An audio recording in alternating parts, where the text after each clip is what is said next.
Ladies and gentlemen, in the main event, of the winner by unanimous decision. Mina's house. Mina's house. Mina's house. Mina's house. Mina's house. Mina's house. Mina's house. Mina's house. Mina's house. Mina's house. Mina's house. Mina's house. Mina, say what? Thank you for watching. It's the Mina's House podcast.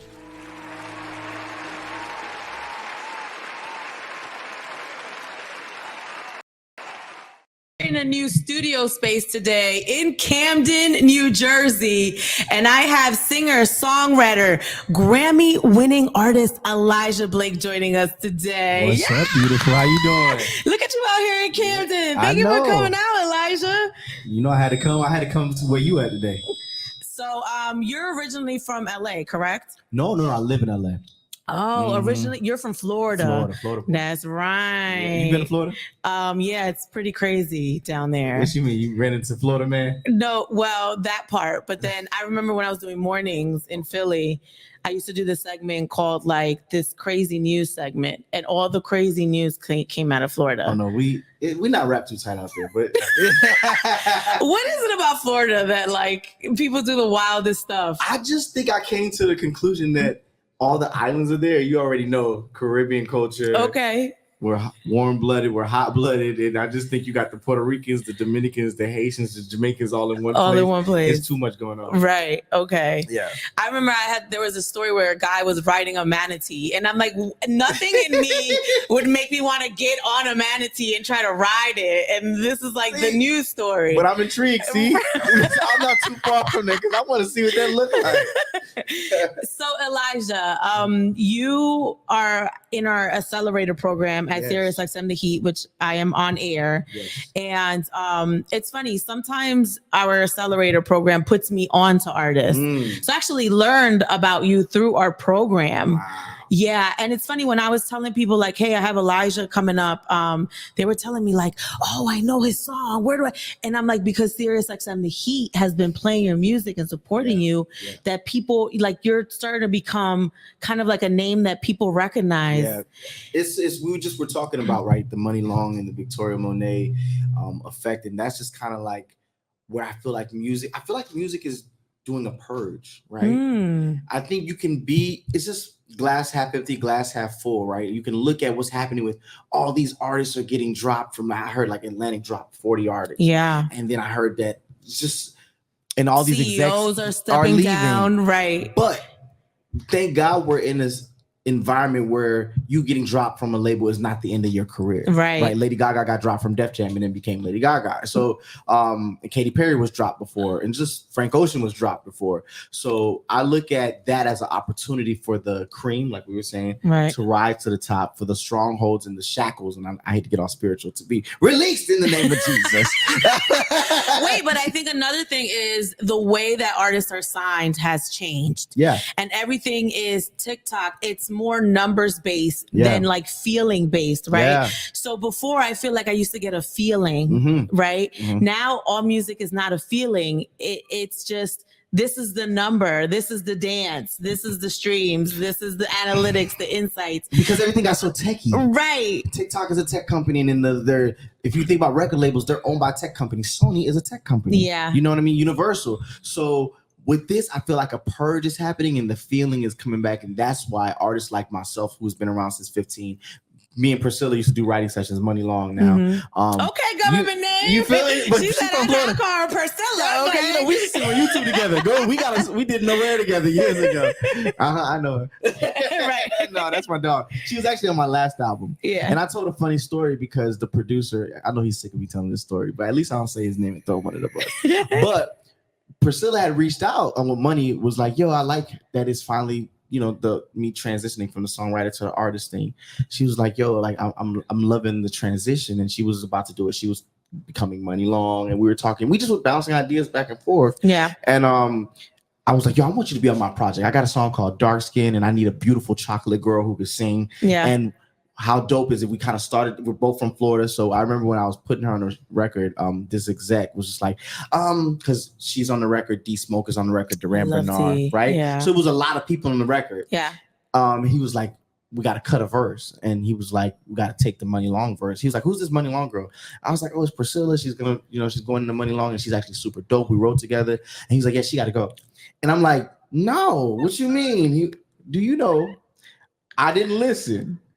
We kept her on there. No one knew who Money Long was when my project come out. Right. Well, not like they did because she was like, but she not to the magnitude. Have the song. Hours and hours went crazy. A week later. Wow. A week later. So I sent it to him like, remember that girl? You was like, who is this? Wow. And yeah. And did he apologize to you? Because they never apologized, right? They never did. I just feel so bad because this man is never going to work with me no more. Because this is my second. If he didn't see it when I talked about it the first time, he'd be like, because it's my dog, but he's lit. But you gotta tell the truth, man. If he know my personality, he gonna know, like, bro, boy, was you wrong about that, right? One. But that's what's beautiful, right? I've seen so many people count out Victoria Monet. I've seen so many people count me out, and then I'm watching them have to spin the block and be like, hey, how much you charge for a feature? Can I bring you out of? Oh, really? No, I'm a Gemini and I hold grudges. No, that's right. I would rather die. Right. Play in my face again. Mm-hmm. So you started when you were 15, but you started songwriting. Yeah. So walk me through the timeline because you got signed when you were 16 as an artist. Right. I didn't even know I could write songs. Okay. Yeah. So when I was 15, Atlantic found me singing original songs on YouTube, and they didn't believe it. They thought my dad was writing them for me. Yeah.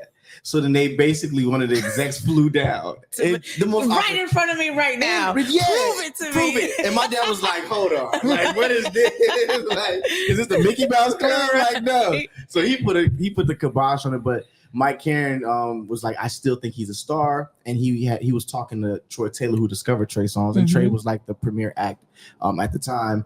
And he was like, Troy said, let me develop him a little bit while Trey was working already. So when I got there. Oh, that's his first project. No, it's early. The third? Yeah, oh, okay. But it was the one that blew up. Though. Yeah. Because he was Trigger Trey before Ready. Yeah, got it. Do you remember Trigger Trey? So no, he had Gotta Make It in Trey Day, but they both didn't really like crack that glass ceiling yet. So when he was making Ready, and I was just kind of like, everybody was flying in Chef Tone, Stargate, Jonte Austin was working for him. Nobody wanted to write for me. They were trying to get on the Trey album. Yeah. So I kind of had to learn to write songs on my own. But Trey would walk by, like when he was, Bobby was there, and he'll hear like the songs I was writing for myself. He'll be like, boy, you have a gift of storytelling. Like you playing, but you got something there. So I will always commend him for that. But I was kind of just a little irritated because I'm like, man, I wish R. Kelly was sending me songs. And this is before all the stuff happened, by the way. So I ain't know no better.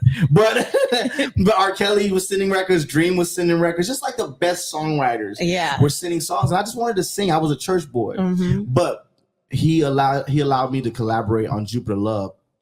And I was broke. I was starving. I had fresh out of like 10th grade, 9th grade. And you're supposed to be broke at that time, I was broke. Sir. You know what I mean? But that check, I got the $12,000 check in the mail. It was a $12,000 check? This is what music was selling. What? So imagine being broke. And $12,000 back then was like 50 bands now. What? Man, Mina, I went and got me a penthouse in Buckhead. Right to the look. The guy was like, oh, are you going to be able to keep up these payments? I said, look, this is just for this month. I got $12,000 check. Go right there. And he let me too. I didn't even have a real job. $2,500 a month. You didn't have a pay stub, a W-2. Nothing. Gave you a penthouse with no credit. Nothing. The mayor of Atlanta was my next door neighbor, Kasim Reed. Wow. Living my life like it's golden. And he hated being your neighbor because he was in there turning up. You were in 10th grade in a penthouse. Yeah, they were looking at me confused. Like, how'd you get here? Neo lived in the building, but Neo was on the 7th floor. So I was doing too much. Irreplaceable was definitely already out, and Neo had way more money than me. My little $12,000 got me fired up. Wait, how long were you there though? Because it's not gonna last, right? You was moved out in 2 months, huh? No.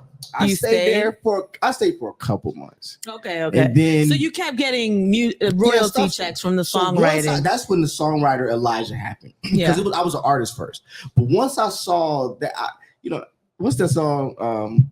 All my life, it's not a song. All my life I had to fight. So once I saw a little bit of money, I was like, I'll come back. I'm gonna write songs. Yeah. And then there was kind of like a little hype happening. Like, oh, did you know the guy that wrote Jupiter Love? Because Jupiter Love became the fan favorite. Yeah. So there was like, that's a 15-year-old kid wrote that song.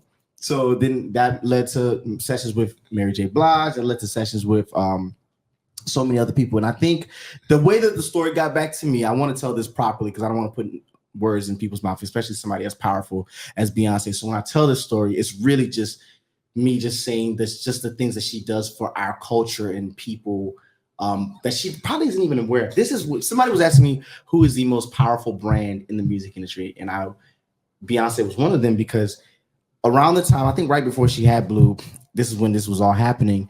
They were, I guess, Columbia or whoever Sony was trying to get her to go in and do a new project. Or, kind of like I've seen it now, like how they're trying to say, would you do a new album and make us more millions of dollars? Yeah. And I guess the question was, if you were to go in the studio, who would you want to work with? And the way the story got back to me was, maybe Esther Dean, The Dream, and then who's that kid in Atlanta that did because there was a song I Choose You that she wanted. Mm-hmm. But she ended up not recording. But I guess maybe my name was fresh in her mind so she just said my name and they signed me. From Beyonce mentioning your name. If Beyonce uttered my name, it probably would have had a latte and forgot it 10 seconds later. Okay, so I gotta give a little more context because when Beyonce sees this, I want her to be like. Have you ever met Beyonce? Mm-hmm, okay. After we were able to laugh at it. Did you ask her? No. That's the thing. There's so many things I want to ask people that I never asked. Every time I've seen Beyonce, you got me speechless. I don't say nothing. I just sit there and just try not to look weird in front of JB. One time we was at the Rock Nation brunch, and I never told this story. We were at the Rock Nation brunch. And I think, I had just got signed, and I'm on Rock Nation. So in my head, I'm like, nigga, act like you belong here. So I showed up today. I'm tired. That's why I got my sunglasses on. But then I had no reason to have my sunglasses. I showed my sunglasses, and I'm standing there next to Jay-Z, sitting there next to Rihanna, and Kelly Rowland is sitting on the left of Rihanna, and B is sitting next to him. So I'm just like, just in my head, so many voices are happening, but I guess Jay is trying to get my attention. And I'm not seeing him. Also, my sunglasses are too dark. And I hear Kelly Rowland goes, Elijah? She goes, Elijah. And I'm like, I'm looking at her. She's like, oh, she points to Jay trying to get my attention. And he's like motioning for me to take off my sunglasses. Yeah. And I'm like, he's like, I got to see your eyes. Around my wife, I got to see your eyes. And I learned that, like, he's really a protector. Like, wow. He loves that woman. But yeah, he was not playing. He was like, nigga, take the motherfucking Balmain shades off. Make sure you're not tweaking. Make sure you're not over there going. Make sure. You know what's crazy? I've been around them so much and never approached them. Yeah. Because it's a thing, like, you have that thing, like, act like you belong here, right? And then you don't want to be, like, escorted out, right? Mm-hmm. So I've been to the Rock Nation brunch a couple of times, and it's just, to me, how they just walk around like they're not Jay-Z and Beyonce, right? But then when they were doing Made in America, they always have their own, like, area on the side. Yeah. And it's like everybody can't be in that area. Yeah. And I've been in the area a couple of times, and it's almost like you have to ignore that Jay-Z and Beyonce are right there with the dog, and then Jay-Z's mom is there. and it's like, right. And like the infamous, and you just gotta pretend like they're not there. Because if I even try to approach and be like, Beyonce, I love you, they're gonna be like, screw, get this girl up out of here. Well, hopefully she sees us and gives us both a sacred gift. Because your hair on fleek, and when I take these braids out, my joint I gotta get braids too. Get this girl up out of here. So yeah, it's one of those things where, like, you don't want to approach them, you don't want to say the wrong thing, you don't want to ask 1,000 questions because it's just inappropriate. Yeah. And then they're in this space where you want them to be comfortable, right? And you're in that space because you belong there too, right? And I think that's probably another thing that I tell myself, like, don't make them uncomfortable. Don't make them regret, like, opening themselves up in that way. Because everybody just wants to feel normal. Yeah. Everybody just wants to. They want friends too. I'm sure that's you know what I mean. Like, they want to kick it and have a drink. Not feel weird. Like, exactly. I'm. Yeah. So I didn't like taking off my shades, but I did it. Elijah, I didn't ask not one question I wanted to ask you yet. Good. This is why I said I wanted to come back, because we just like, I literally, like, look at all these these questions. We got time. We're gonna chop and screw this motherfucker like a Bun B mixtape. So Elijah is your album. It's out right now, right? It's out now, and then the deluxe is on Pondy Way. This is my first time saying it. What? Yes, and the deluxe is a party. So walk people through the first rendition of the album that's out right now. Okay, so the first rendition was so personal to me. I wanted to attack everything that I feel like has contributed to my personality and just how I give love, how I receive love. So it was things about my childhood, things that things that I haven't come to terms with me and my biological father, things that I've learned from my mother, how she handles certain things, and just learning my temperament just as a Caribbean man, being from Florida, knowing that sometimes I might not be wrapped too tight. That's a good way to put it. And then the church boy element with the harmonies, and I just didn't want any restrictions, so no features. Yeah, just my story. And now that I feel like it came out and people were like relating to it, I'm like, oh man, like y'all saw me and you guys saw yourselves in my music. So now let's have a celebration about it. It's not always so sad. It's like when you're going through it, it's dark, but then this deluxe is the light at the end of the tunnel. So we got Salt and Pepper. That's one of my favorite ones. I don't know, like most people, I don't know how everybody push it. Let me tell you something. Well, Salt and Pepper, I should say. Okay. Because we can't have these long songs no more. But right, every song's like 2 minutes now. Yeah, so she killed it, and it's a new Jack Swing type of vibe because I really wish I was like I was born in the 70s and like got to make music alongside Prince and Michael when music was, like you said, like a feeling. Yeah. So this is a new Jack Swing type of vibe, and Salt comes on and just kills it, and she's rapping like, so in my head I'm envisioning me, Bobby Brown, but Bobby Brown on a song with Salt and Pepper. And then we got the single is Stuck in My Ways is featuring Seven Streeter. Oh, and I love her. She's singing on this project, and we're singing because I think because we can dance. Also, there's a lot of movement in our records. People forget that we're church kids, and when it comes down to just delivering a song, a la Marvin Gaye and Tammy Terrell, which is what the producer said in the studio when he kind of orchestrated it. It's one of those type of just vocals, live instrumentation, and meaning that shit. You know when you sing so hard that you probably lose your voice at the end of the song? Yes. It's one of them.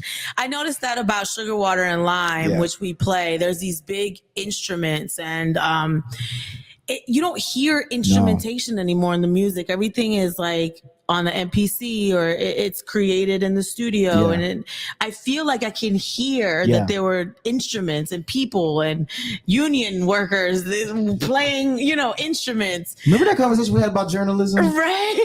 Ladies and gentlemen, a journalist. No, but what I'm saying is, a lot of musicians, some of them don't have work anymore because you have computers that can mimic the sounds. But if you really listen, you can hear when the sound is mimicked and then when it's like someone had the trombone and was playing it. So I can hear that in your music. Thank you. Which was how it used to happen, right? When you hear the Temptations, you hear all the like a layering of songs that come in, and you can hear it. Yeah. You're bringing it back, but is there pushback? Because I know once people move on from a certain style, they're like, well, do you really want to do it that way? Or, or we have to pay all these musicians. Can you just put it on the computer? Yeah. How was it creating an album where you have all this live instrumentation? It was more not pushback, but more of a sacrifice. Where I think most artists, you get an advance. And I think most artists, whether it's 80,000 or 800,000 or 8 million, you can either go get a chain, a car, but there are artists like, I would like to think John Mayer or like a Stevie Wonder or like even back then like a Marvin Gaye. They put all that into the music. That's what's going to live forever. For me, this one time, I was like, I got the car I want. I got more jewelry than I could wear. The racks in my closet are falling down from clothes. Let me just put it all. I didn't spend a single dime on myself. Actually, I put more money into it, but that's, people don't even understand what stacking is. Stacking, why it sounds like a choir. Why do you need a choir as opposed to when you could just sing it?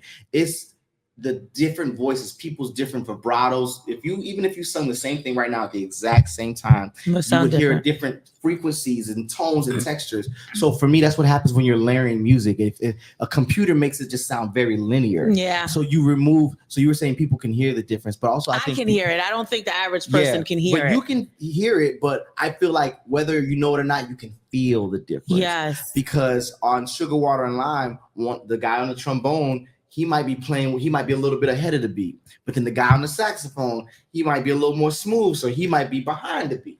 And then somebody else might just be blaring. It's just all personalities. That's what music is. It's creating something that doesn't exist on this earth, in this realm, by bringing groups of people together, different talents, and making a body of work and producing a song. So that's what the whole project is. There's a live string orchestra, there's live horns, there's live everything. I wanted it to feel like Marvin Gaye. That studio was hot. I know the studio was hot. Oh, live drummer. And it's expensive. Mina, it's expensive. I know. You have to get union, musicians. Let's do some math. So a good studio, right? Because we're going to talk about a studio that has the space. Right. Because if you think about Motown, you got to mic the drums. You can't just go up in there with drums. Yeah. You got to mic the kick. You got to mic the snare. You got to mic the rim. You need a bigger board because they all need to go in to different channels. So a studio like that, minimum. Let's just say you did a 6-hour lockout. We're just gonna keep it light. A 6-hour lockout. You ain't gonna get nothing done but in 6 hours. But a 6-hour lockout, you're looking at least $2,700 at a good studio. Then the musicians. Let's just say we're gonna give I don't think a musician should get any less than $300. So let's just say 300. So now you got the bass, the guitar, the keys, the drums. So now you're at 3, 6, 9, 12. That's another $1,200, right? So this a lot. That's for a session. That's not even a song you're gonna keep, because most people do like 80 songs and then or let's just say you do 30 songs and you pick the best 12 or 15. Right. So it's expensive. These people still got to get paid for their time, whether you use the music or not. Yes, and then you got to feed them, and then so then that's done. So we're already almost at $5,000. I'm not like for 6 hours. For 6 hours, right. And then the musician. But then now you got to get it mixed and mastered. Right. A good mixer is going to charge you minimum $1,500. Okay. Then the mastering is going to be another maybe $1,200 or $10 or $1,000. Let's just say $1,000. And again, that's per song. One song. It's expensive. But I wanted it. I can see why people go and get the fake instruments. You got Pro Tools. Load it up. This fake ass drum. Get this plug in for $100. A little $1,500. Yeah, but for me, I've experienced. I gotta feed this person. Yeah. I gotta have a little board. Yeah. Right. Yeah, and then you got background singers, and it just is so much. So, but I thank God. I was like, okay, God, why did you take me the songwriting route? It was, I think, to establish a level of to where I was comfortable enough that my living and everything was taken care of. So I didn't think in greed and in lack, so that I can take all of my advance and apply it to music. I feel like we'll be around forever because the sacrifices were made. And while James Brown is still charting years from when he debuted, while Marvin Gaye is still charting, 25 years, 30 years from now, my music will also be able to be played alongside of theirs, because I'm not going off of the trends that everybody is doing. Yeah. So your first check was $12,000 for writing a song. What does that look like now? $12,000. I can't even wipe my ass. No. Like, say you wrote a song for a high level artist like a Trey Songz right now. It's different now. You asking all the right questions, because streaming done mess it up for everybody. Right. That's where I was going. Mm-hmm. That's why I want people to understand how that's changed for someone like you. Okay, so that $12,000 check might be 12 cents. It's that low? I'm not even playing. I didn't think it was that low. I'm not even playing. For a song? Per stream, you get 0.0007 cents. That's not even 1 cent. Oh my gosh, but I didn't realize it was that bad. Yes. I thought at least you're getting $3. No, hell, I wish. You get 12 cents? 12 cents. So you got to work harder now as a songwriter, or you got to get your music a publishing deal. Well, that's why they can know. That's why, again, going back to, it's a purge, because you had people like myself, Money Long, Victoria Monet, and I hope I'm not missing anybody. There's Eric Bellinger. There are certain people where you were able to bait and switch us a little bit and make us part with these songs that we were connected to, because at least if you leverage, you can feed your family and live. You gotta live, you gotta eat. maybe we'll give you a song. But now for 12 cents, I'm gonna keep the record. Right. So now it's like, put that on my own, and I'm singing and I'm dancing in the video, and then I'm going on tour. Where the money at? Right. So you know touring's the money. Exactly. Got it. You can't. How is Selena Gomez, who has gotten us? I'm only referencing her because money is written for her as well too. But how is Selena Gomez gonna convince Money Long to give her "Nobody Knows Me Like You"? Well, she couldn't sing this the same way. They would try. How are you going to convince us for 12 cents? So let me ask you this about singing the same way, because I just remember something else. You wrote for Rihanna. It was No Love Allowed. Yeah. She sings it in her accent. Yeah. So when you're writing the song, did you write the song to the lyrics, right? Did you write the lyrics in an accent, or did she put her Rihanna on it and Bayesianed it up? So, you asking all the right questions. I love a good interview. This makes my day. Because sometimes you sit in interviews and they ask the same goddamn. I just be wondering, because you're Caribbean. I know that, right? She's Caribbean. Yeah. We know that. But when you're writing the music, did you know you're writing the song for Rihanna? And when you know you're writing for the song, do you write in patois? Or that's not what they speak, but do you write in a dialect? Yeah, no, it's patois. Yeah. But the dialects, obviously, even with like Puerto Ricans and Dominicans, we're similar. We look similar, but the accents and the speaking Spanish, right? Yeah. But I said if they speak Spanish, but it changed. There's variations of the language of this, how Spanish is interpreted into English culture. Yeah. So with Caribbeans, it's the same thing. So she's Bayesian. Right. My Caribbean accent to the untrained ear sounds similar to all of them, but somebody from somebody from Barbados can tell the difference. So mine has more. You're Haitian, right? Mine is a Haitian, right? Accent. Hers is a Bayesian accent, right? But somebody would hear that and be like, "Are you Jamaican?" But a Jamaican person could be like, "Oh no, that's Bayesian," right? And then somebody from the Bahamas be like, "That's Bahamian." You know what I mean? So I did it with my accent. But when she did it, so I did reference the record with the accent. But when she did it, it was a whole nother thing. Right. I was wondering. I was like, was that you, or did she add her sauce? No, mine had an accent. You had a little sauce, but it was she her had sauce. Rihanna got her own sauce. Right. That 15 seasoning, and my last name 15. But that 15 is a different. She put duck sauce, ketchup, mayo, mustard, curry. She put curry goat on that motherfucker. Can I curse on it? It's your world, sir. The church boy that came on here to curse. Bella from Baddies on last episode, and she was cursing up a store. And then I put all the clips up on YouTube, and YouTube was like, "This is inappropriate. This is inappropriate." And then I had to fight it because I'm like, "No, it's not. She just said a mother effer. There's nothing." Just believe me, I don't mind. I ain't gonna hold you. All right, so you're a 2-time winning artist. Yeah. What songs did you write? Did you win Grammys for? No, I haven't won as an artist. Right. That's what I'm saying. Got it. Yeah. So what Climax songs? won. That's Usher, right? Yes, and that I want everybody to know when they be like, "But did you?" Yes, because when the song wins, that means the person who wrote the song wins. Grammy. Okay, cool. And even if it won for best what Grammy vocal, did you win? Did you win? What Grammy? It won for best. This is bad, but I believe it won for best R&B song. Okay, best R&B song. Got it. So then the person who created it, the people who created it, right? Everybody wins. And then also with the album, when an album wins, the people that created the album, not necessarily the artist. So like even with my project, right? Yeah. If the album wins, I'll still be considered because I wrote on my album as opposed to artists who just like sings a song. But if I didn't write on my album, that Grammy would go to the people that created it, if that makes sense. Right, yeah. And Rihanna's Unapologetic, the song that you're talking about, won as well too. So you won for Usher and Rihanna. Yeah. Because I always wanted to win a Grammy, and I know the only way I'm gonna win a Grammy is if I do like a monologue on your album or anybody's album, and then that album wins a Grammy. So you trying to do a monologue on my deluxe? It's still time. Listen, I need me a Grammy, okay? Listen, the price will go all the way up, all right? I'll say whatever you want me to say. Today's price. But that's how I know, because I always wanted to win a Grammy. Okay, well, then, you got 2 days before we go to Mr. Master. Just send me a voice memo. You can do it here when you leave. Ladies and gentlemen, this is the deluxe album. And now I introduce you to Elijah Blake. Exactly. Grammy in the bag. Yes, send it to me. I will hand deliver it. So I love your cultural background. We talked about this. My daughter's Haitian. Yes. Yes. You're Haitian and Dominican. Yeah. So I love that about you. You were born in DR, correct? Yes. So what's your coming over story? It's great. Right? I want to know the coming over story.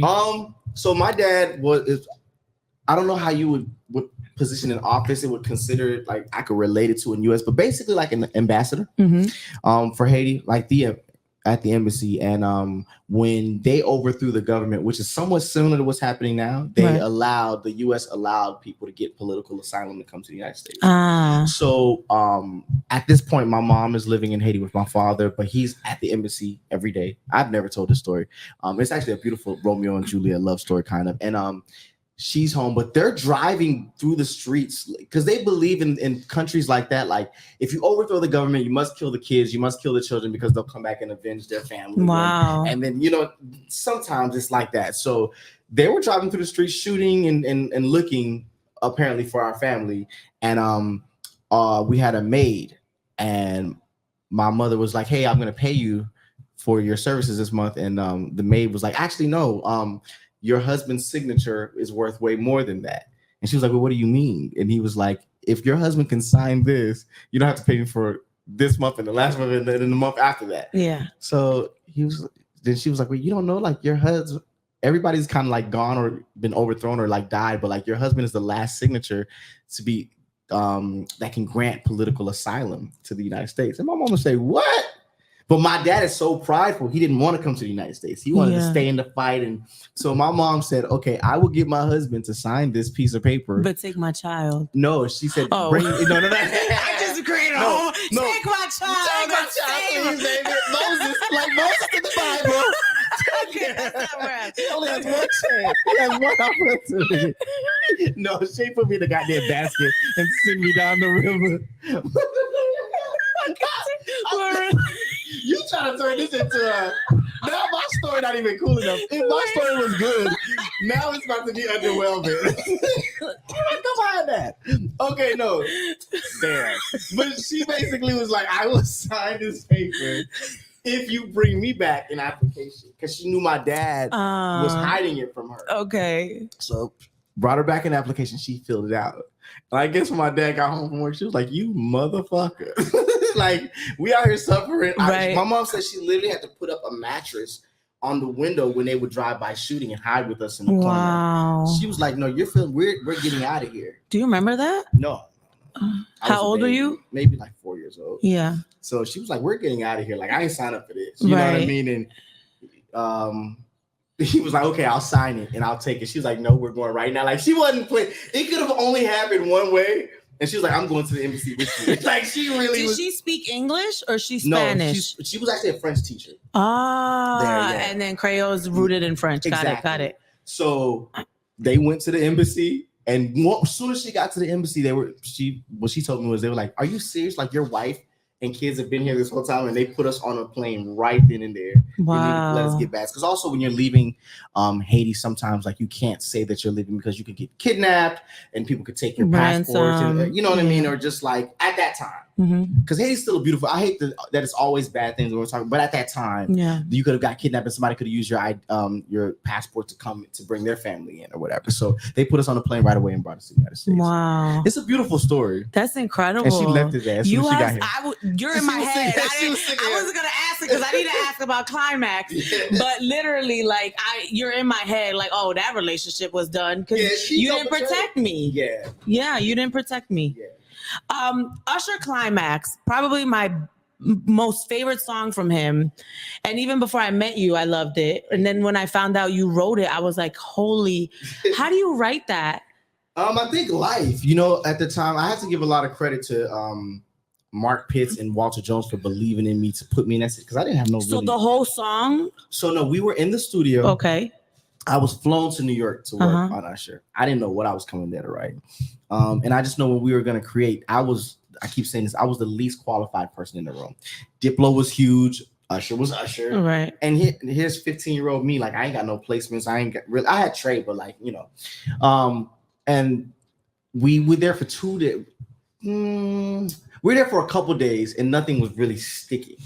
Miguel was there as well too. Oh, so there was magic in the room. And I remember I was the first person to play one of the Miguel songs. Get out of here. Yeah, the song that won the Grammy. Was it All I Want Is You or Adorn? No. It wasn't any of those. Hold on. I should know this. I literally was. So I used to do our new music show, and I just used to pick songs that I, wanted to play that I loved. Short Thing. But hold on, I played that as I think it was Adorn. It was Adorn that I played first. The one that got the Grammy. It was. Yeah. Yep. It was Adorn. Yep. Well, basically the chords were there, and they had the 4 on the floor, and I just remember telling Marcus, like, "Can you ask like Diplo to take the dance because this is the slowest dance song of all time." As soon as that thing came up from up under there, like as soon as it what I was saying is I kept hearing like the same tempo that Climax is now. It was like that, but like this.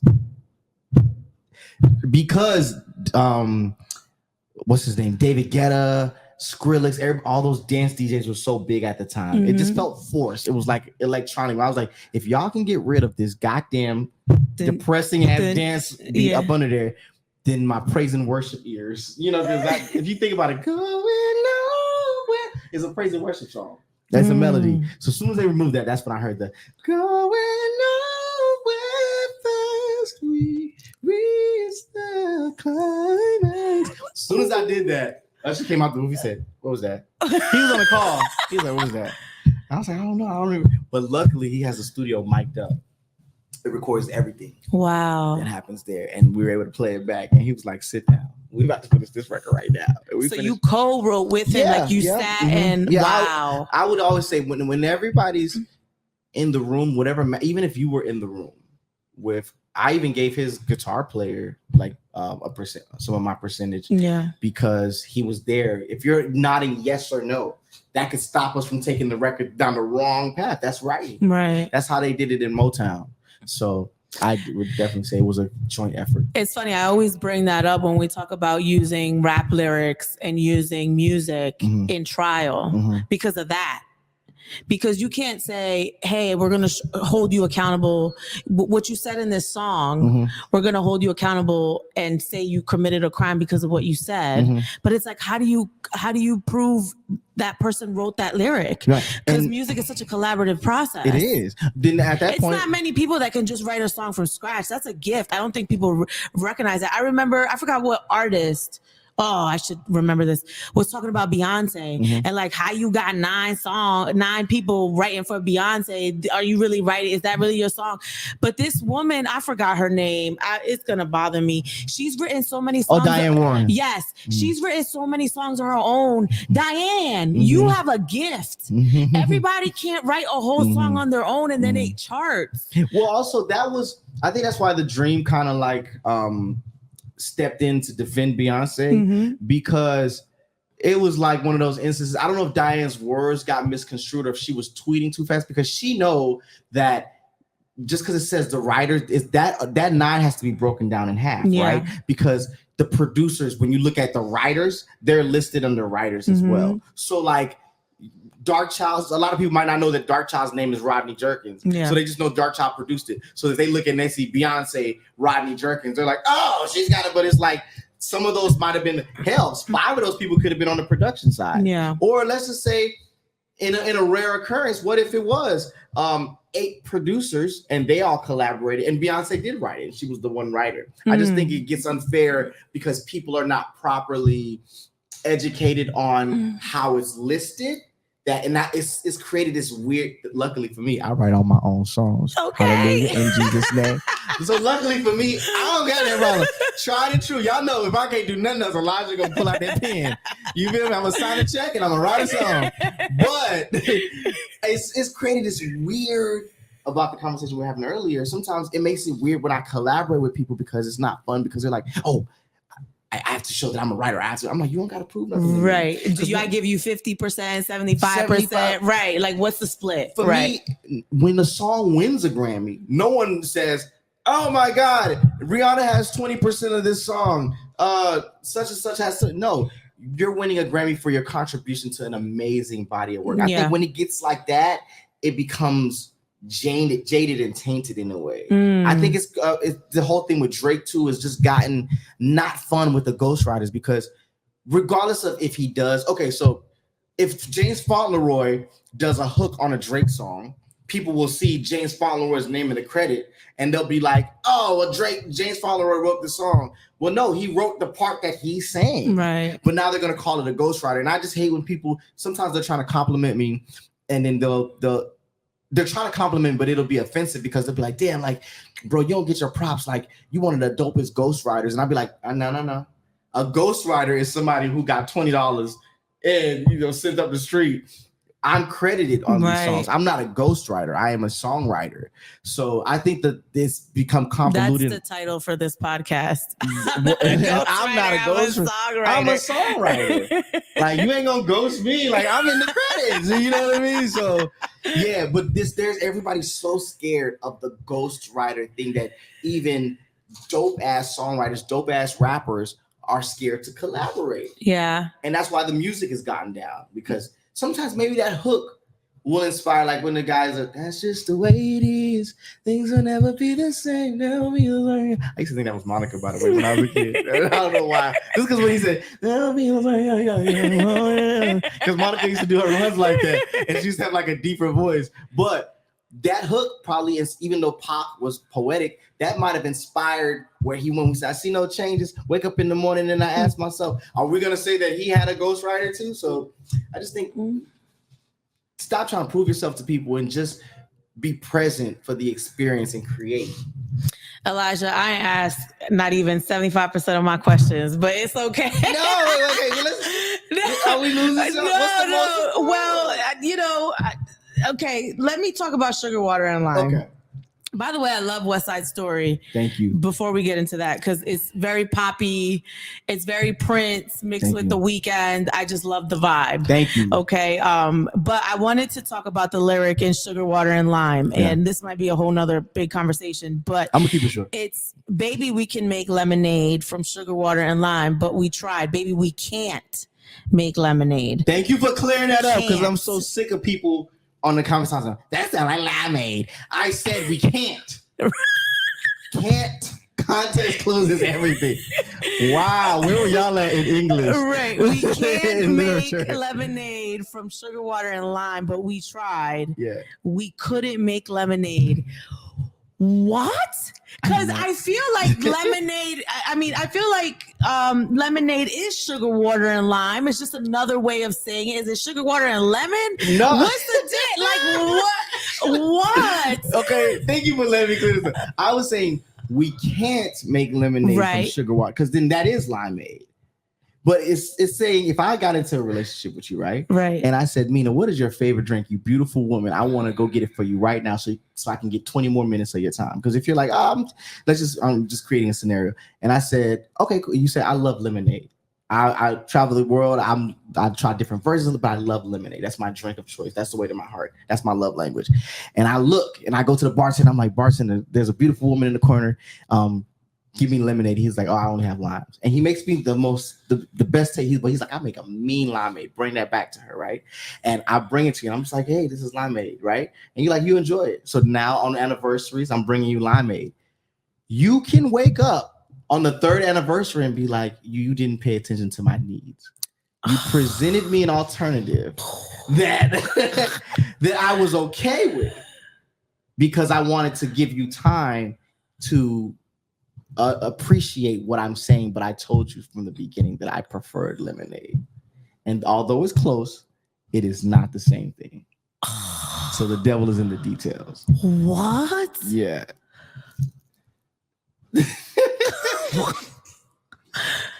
I don't know. I was riding my bike. That's incredible. How does your brain work like this? First of all, limeade is a very Caribbean thing. It's a very ethnic thing, because my mom don't know the difference between a lime and a lemon. Yeah, but that's what I'm saying. I'm like, Mom, this is limonade and this is lime. You know? But you're right; they're different. When you think about divorces, I was talking to a divorce attorney.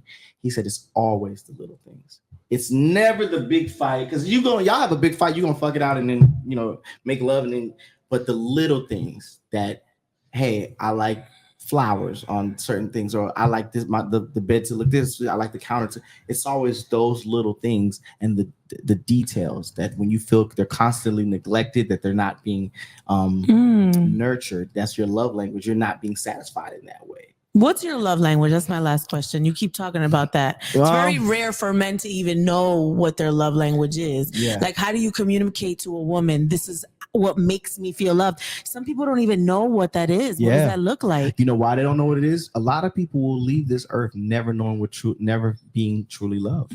So they don't even know. Maybe it's something, maybe they felt abandoned at birth. Maybe they felt like their parents didn't want them. We take for granted, like every time your grandmother kissed you on the forehead or your father just told you he loved you. Like I've met people, I just thought it was normal.